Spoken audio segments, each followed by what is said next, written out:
one of the key questions we're being asked is, will the volatility around global markets, potential tightening of liquidity and interest rates continue into the new year?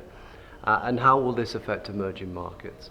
So, to answer that, I can give you both the bull case and the bear case, because I think it's prevalent that we understand both, because it's a lot of moving parts which can give the answer.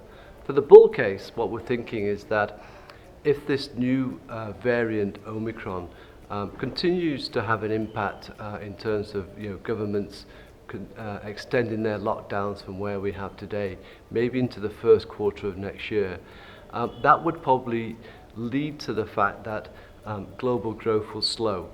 And then obviously people will do less spending, commodity prices would likely fall. And this also is supported by the fact that the supply side constraints that we're seeing will actually start to improve. So overall, slowing growth, lower inflation as commodity prices and prices generally fall would be good in the fact that the Federal Reserve, for example, would likely, yes, tighten in terms of the liquidity, but may not increase interest rates, which people are thinking now of June 2022 might be extended a quarter or two. So that would give the markets the comfort that liquidity and interest rates will still remain ample, and therefore markets could move up, and that would be good for the global growth and emerging markets. The bad news is that that would actually lead to maybe a strengthening of the dollar in the short term, which would not be good for emerging markets.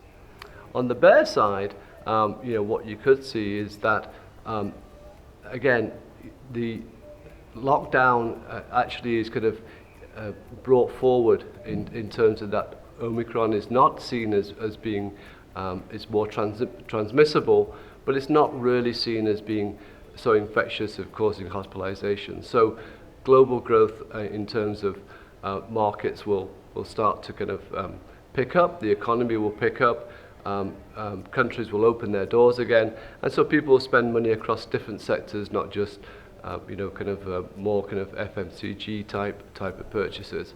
That would lead to obviously prices of commodities starting to rise again.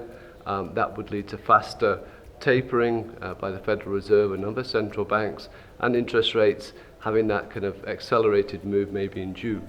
That would again lead to probably a stronger dollar, but for emerging markets that might not be seen as good news, because growth would be, yes, faster, but inflation would be a lot higher.